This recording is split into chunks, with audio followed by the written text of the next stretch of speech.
Assalamualaikum warahmatullahi wabarakatuh. Bertemu lagi pada pertemuan kita hari ini yaitu kelanjutan dari materi sebelumnya pada mata kuliah Teknik Penulisan Karya Ilmiah. Setelah kemarin kita sudah membahas mengenai apa itu karya ilmiah dan sebagainya, hari ini kita akan membahas mengenai sistematika penulisan karya ilmiah, yaitu dilihat dari segi tata bahasa. Seperti yang sudah disampaikan pada pertemuan sebelumnya, karya ilmiah itu adalah hasil penelitian, hasil pengamatan yang ditulis secara penalaran ilmiah.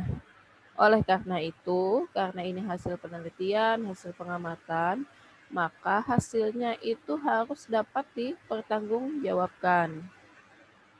Sehingga nanti penyajiannya pun, penyampaiannya pun harus sesuai dengan tata aturan tertentu, yaitu yang disebut dengan istilah sistematika penulisan karya ilmiah.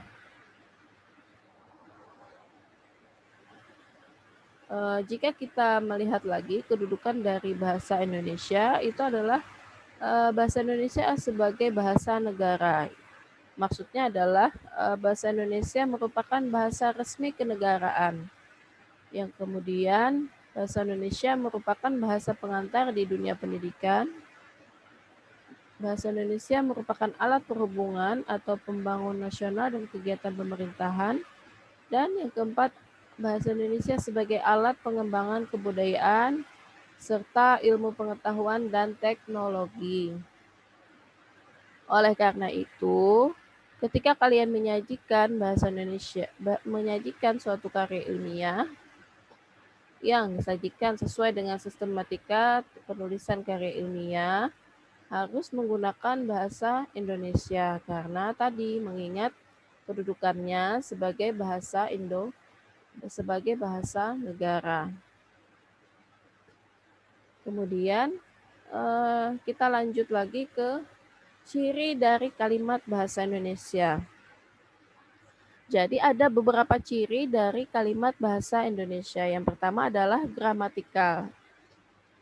Kalimat bahasa Indonesia dalam karangan ilmiah memiliki ciri gramatikal. Maksudnya adalah kalimat ilmiah sesuai dengan tata kalimat atau sintaksis, tata frase atau fraseologi, tata morfem atau morfologi, dan tata fonem atau fonologi bahasa Indonesia.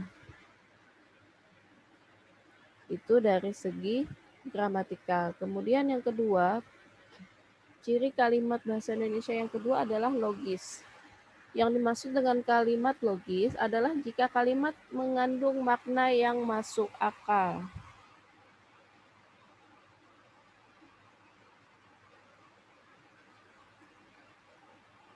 Jadi ketika orang membaca, tidak ada lagi terpikir yang masa begini, masa begitu. Jika kalimat yang kalian susun tidak logis. Kemudian yang ketiga adalah lengkap. Ciri kalimat bahasa Indonesia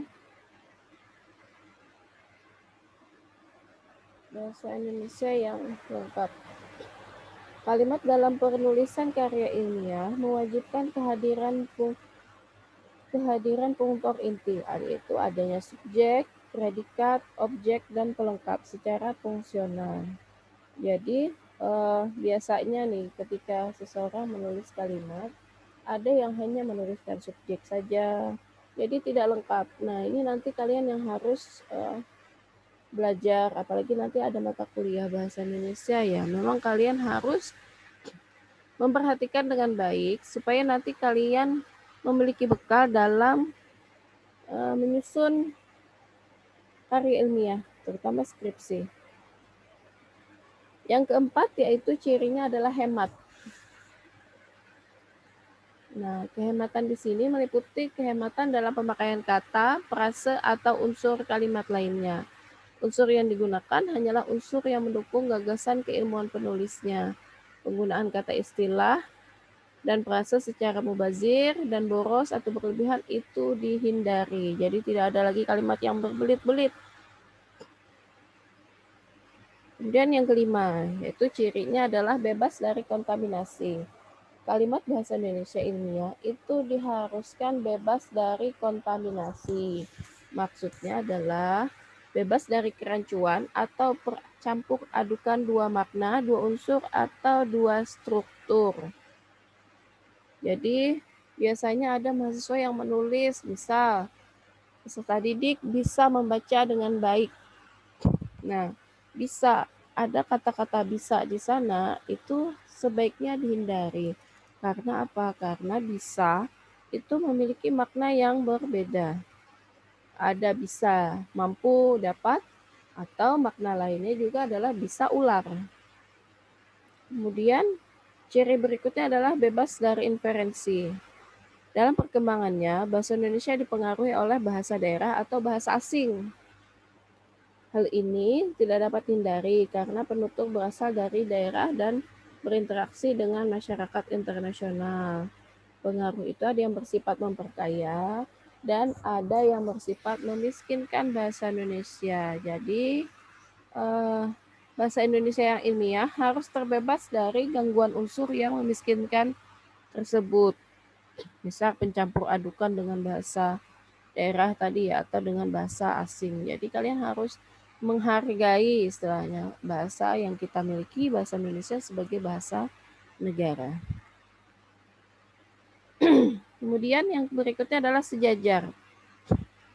Kalimat dalam bahasa Indonesia ilmiah berciri sejajar atau paralel dalam penyebutan suatu rentetan atau daftar dengan pengurutan butir-butirnya satu persatu. Misal, A, B, dan C, butir-butir yang diurutkan itu harus diungkapkan sejajar.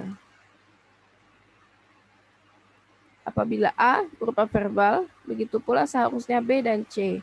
Apabila A berupa nomina dengan imbuhan pen-an, seyogianya B dan C pun menggunakan nomina dengan imbuhan pen dan an.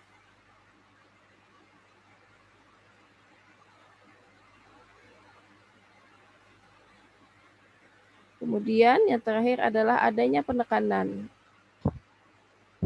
Setiap kalimat itu mewakili gagasan penulisnya.